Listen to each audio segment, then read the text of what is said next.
ZFT Church presents The Living Voice.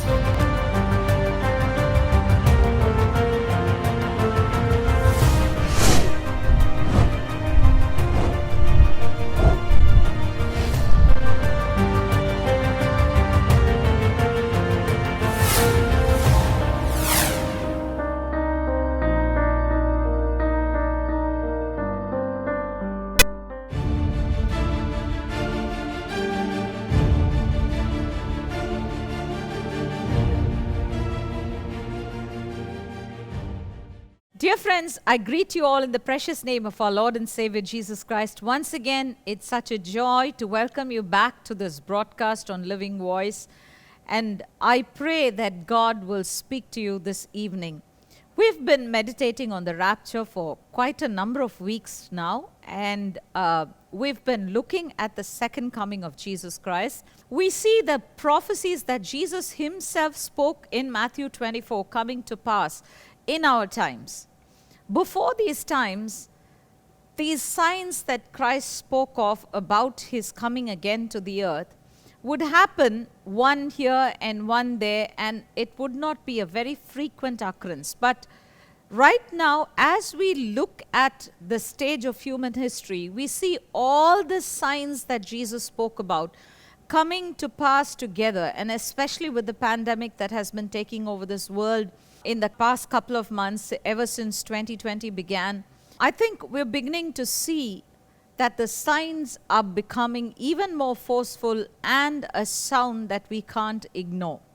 Just like, we would sound a trumpet to alert people and to prepare them for war, so also God is through his word preparing the body of saints for his arrival. And so that's why we've been meditating on the subject, and the first part of our meditation was to do with how can I be prepared for the rapture? What are the qualifications? What are the things that will qualify me to be taken should Jesus come today? And then we began to meditate on the purposes of the rapture.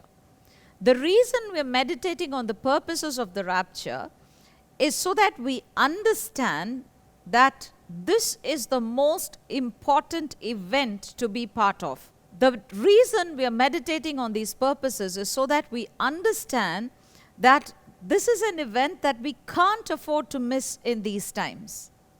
Because if we should miss this, then we would have to face the coming of Christ not as a bridegroom or not as a redeemer to redeem his own unto himself, but as a judge who comes to judge all men because they rejected him or they accepted him, but they did not live lives that were worthy of him or that reflected his grace and his glory upon their lives.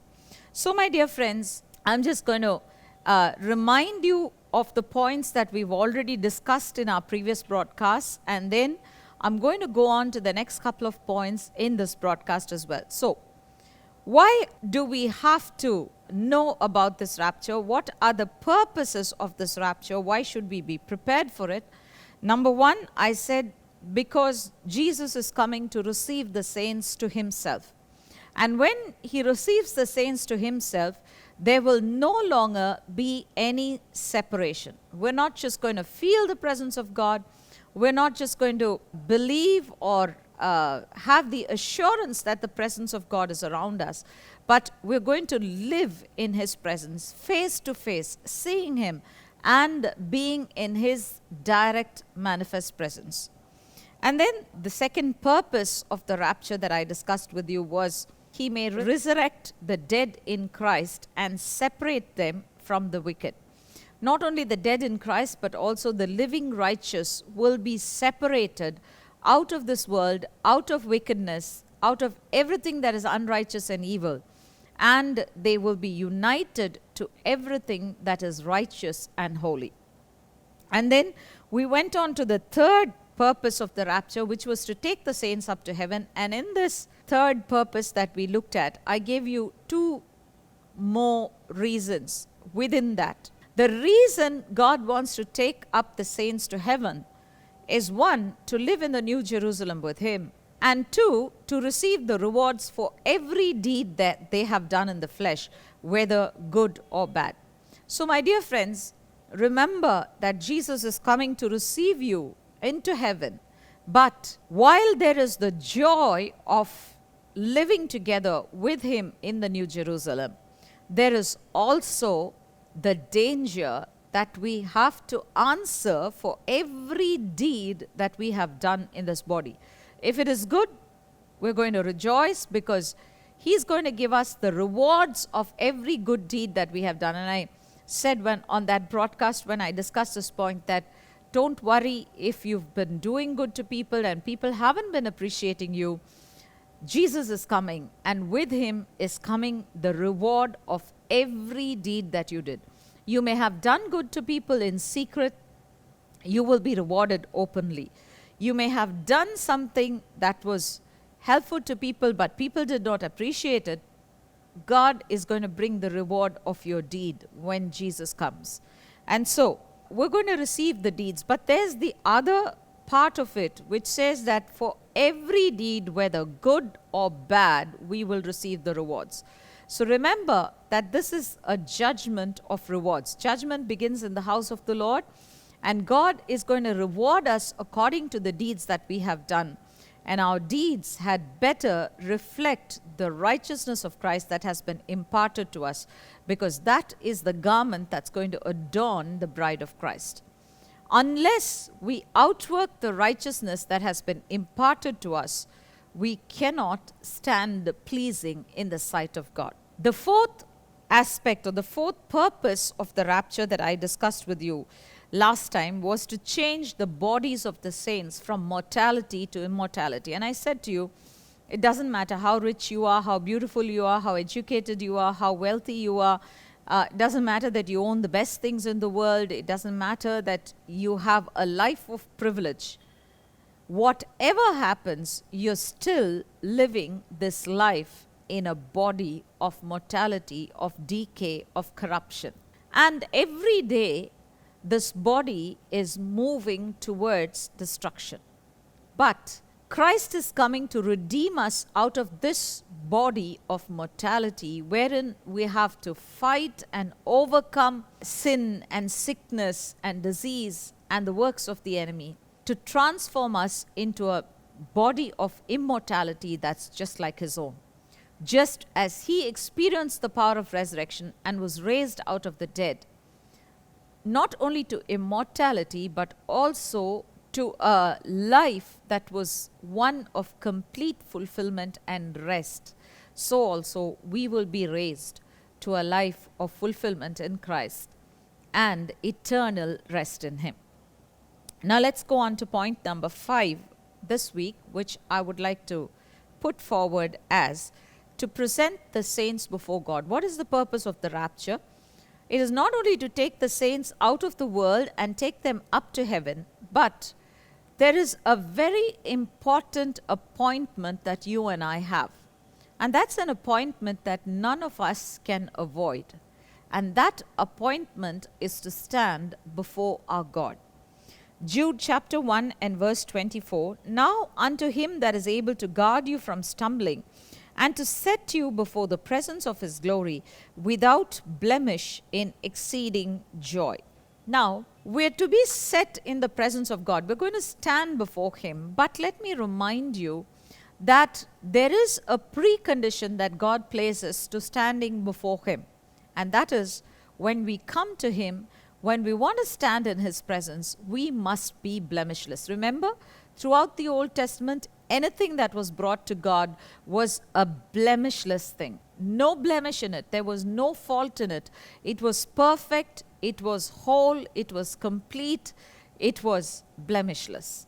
And that's exactly how God wants us to be when we are presented before Him. Now, that was the very purpose of Christ's first coming to this earth. He came so that He could give Himself on the cross of Calvary, and through that sacrifice, that substitutionary sacrifice that was made on the cross of Calvary, He wanted to prepare for Himself a spotless and a clean bride. Paul says that we were chosen even before the foundations of this earth. in Christ Jesus. For what purpose? Very clearly, to be conformed or transformed into his very image.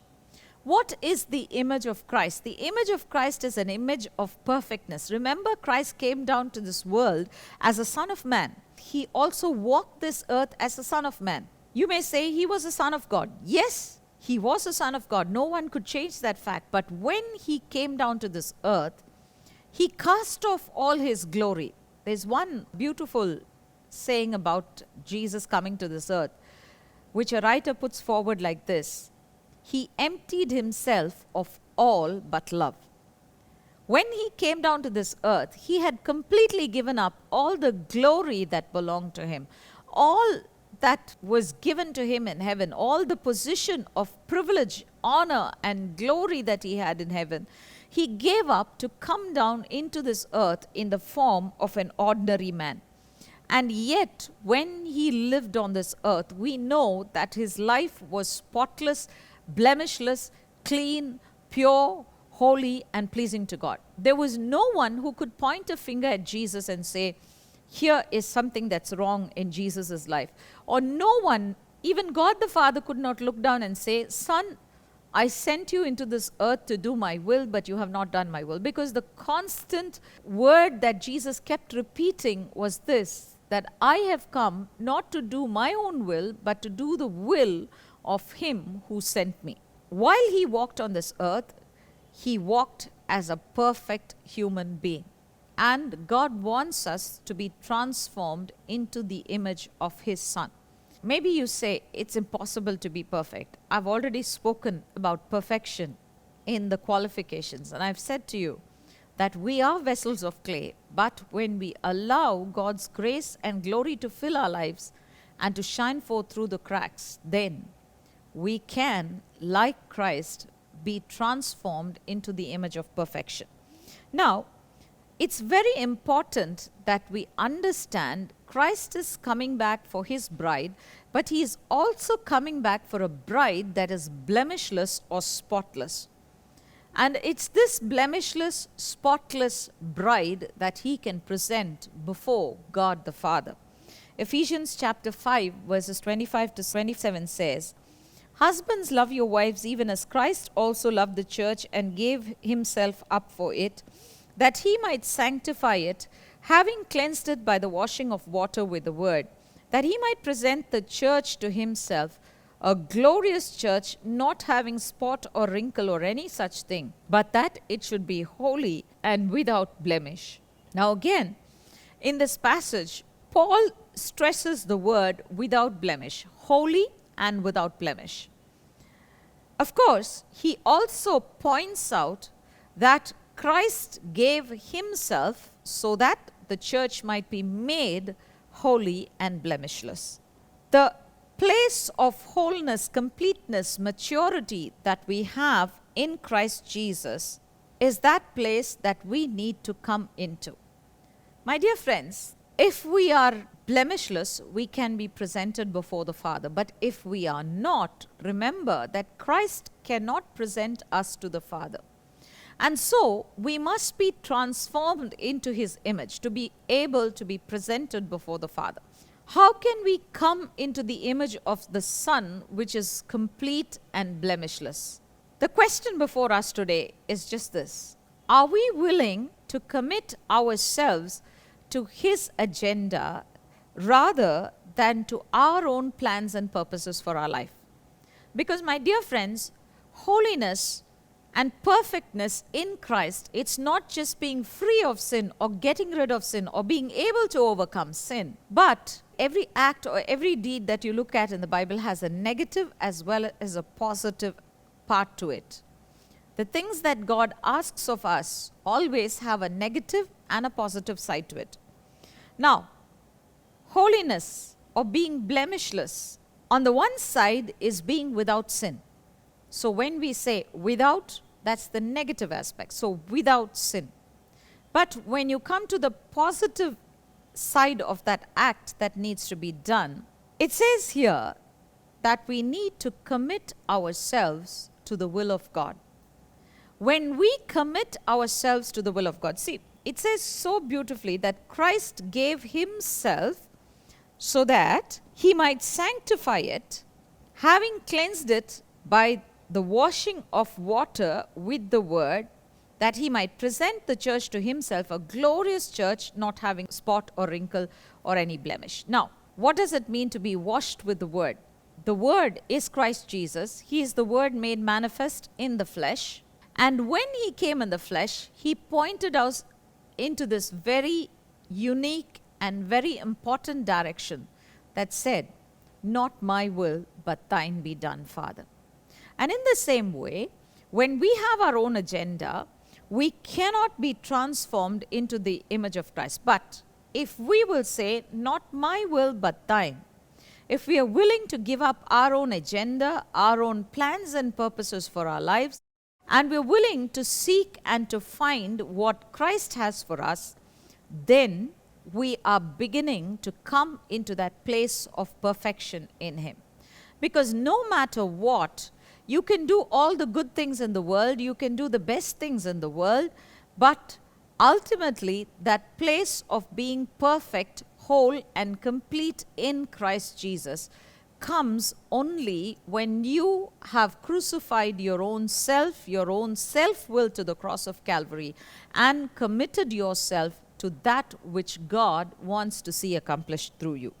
In order to be presented before God, we need to be committed to him, to his plans and to his purposes. And that's when we can be a people who are pleasing in the sight of God, who will be called holy, perfect, blemishless, and without spot or wrinkle. So remember that the rapture is going to present a prepared body before God. Christ is going to present you to himself, and not only to himself, he is going to present you before the Father. He needs to present his bride before his Father. And so if you and I must stand together with him and must stand in the same stature of his growth, remember, we need to be washed by the water of the word. What does it mean to be washed by the water of the word? You know, very often we look at the word of God, but we look at it only for the promises that God has in it for us. But if you want to be washed by the water, not only must you look for the promises, you must also be open and attentive to every word of counsel or command that God will give to you. And many times we don't like it when God reveals to us through his word our human nature. There's someone who said that while you read the word reads you.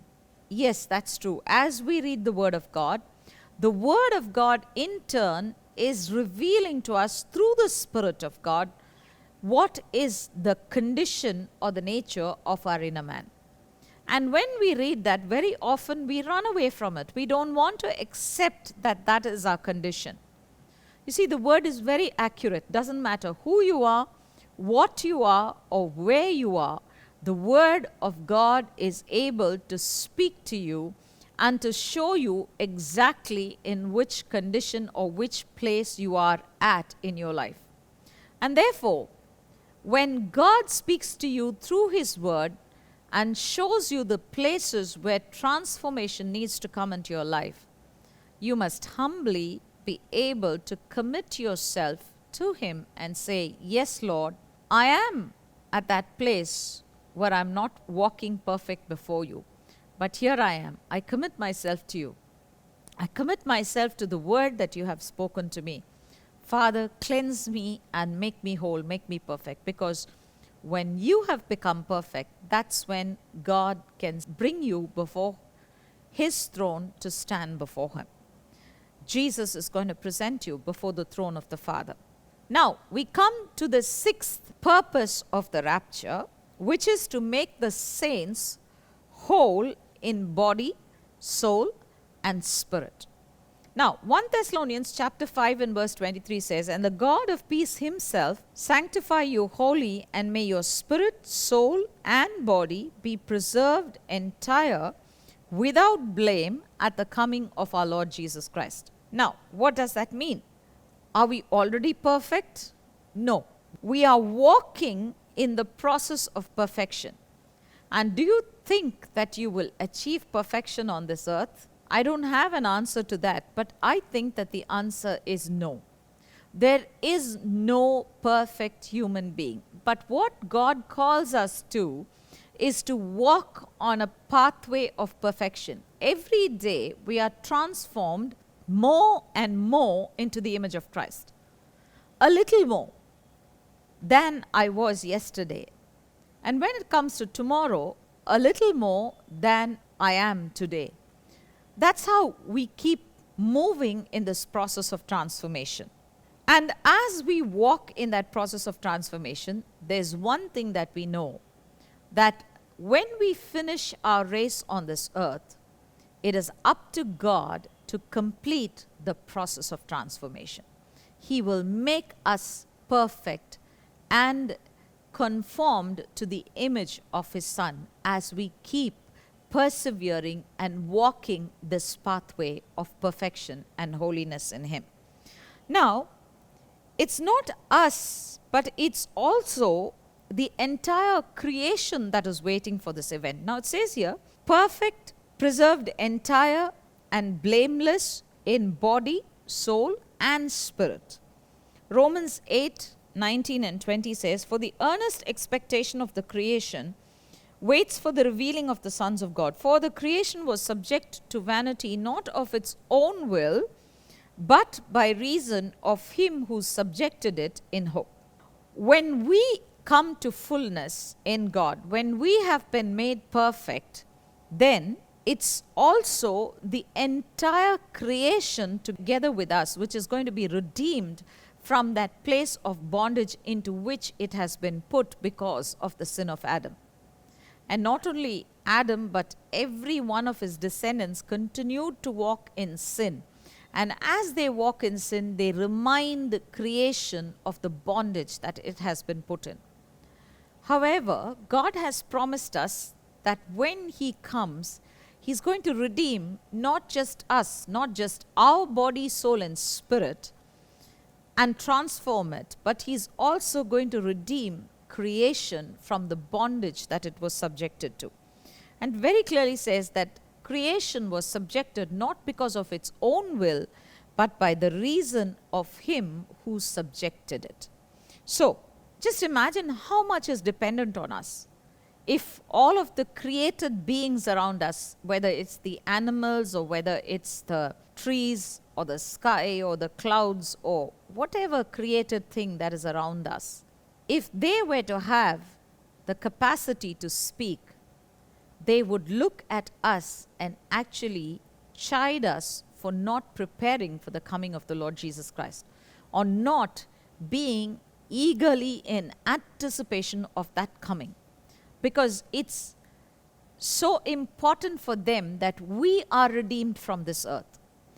Their redemption is tied in with our redemption. The redemption of the saints is what will bring about their redemption too. And so the whole of creation that has been subjected to vanity awaits the redemption that will come to the bride of Christ. When we are redeemed, they are redeemed. When we are redeemed, the entire creation is set free from the vanity to which it has been subjected. So, my dear friends, remember that it's not just us, but it's the entire creation that is looking forward to this event called the rapture, when the church of Christ will be taken up into heaven and set before Christ Himself and before God the Father. But to be able to set in that position, we must be a church, a bride, an individual who is walking in the pathway of perfection. Because nothing that is set before God can be with blemish or with spot or with wrinkle. It must be something that has been made perfect or made whole, and in which there is no spot, wrinkle, or blemish. So I want to encourage you, my friends, as we live in difficult and trying times, every day we are tempted to compromise with the world and its systems, which would definitely take away our levels or our standards of holiness, which is not don't touch, don't eat, don't taste, but rather it is being transformed into the image of Christ Jesus. It's putting on Christ, living the life of righteousness that he lived. And many a time in the world that we live in today, the world calls for compromise, a compromise of the righteousness that we have been given and called to walk in. And then it becomes our choice. What do we do? Do we want to continue to be conformed to the image of the Son and reject the compromise that the world offers to us? Or do we want to accept the compromise that the world offers to us and give up being transformed into the image of the Son? This is a very important decision that we have to make. I pray that God will give you the grace and the wisdom to make the right decision today, so that you will be conformed to the image of the Son, and you will one day stand before the Father, perfect, whole, and blemishless. Let me pray for you today. Father God, we thank you for this day, and Lord, we thank you that we could meditate furthermore on your word and the purposes of the rapture that you have ordained, Father. Lord, even as we meditated today that the purpose of the rapture is to take the saints from the earth and to present them before the Father, and also to make them whole in body, soul, and spirit. And Father, we ask that today you will transform us. Father, I pray that you will bring us into that place of wholeness, completeness, and blemishlessness in you, O Father. Lord, I pray that we will be transformed into the image of the Son. Father, that everything that is lacking in our lives will be set right and we would be made whole, O Father. That we will be transformed every day, Father, into that blemishless, whole, and complete image that you have preordained for us, Father. And Lord, I also pray that every one of my brothers and sisters who join us during this broadcast or who are watching a recorded session, Father, will prepare themselves for your coming. Lord, I pray that you will, by your Spirit, stir them in their hearts, Father, that they may know the purposes and the plans that God has for them, and that they will commit to that. Father, even as we saw that committing to your will is part of that act of becoming blemishless and complete in you, Father. I pray that you will give each and every one of us the grace to commit to your will, Father. I pray that you will help us to commit ourselves into your hands, O Father, and be transformed into the perfectness of the image of your Son. In Jesus' mighty name we pray. Amen. Amen. God bless you. Thank you for joining with me on this broadcast. I will be back with you next week and bring you a couple of more points about the reasons for the rapture. God bless you.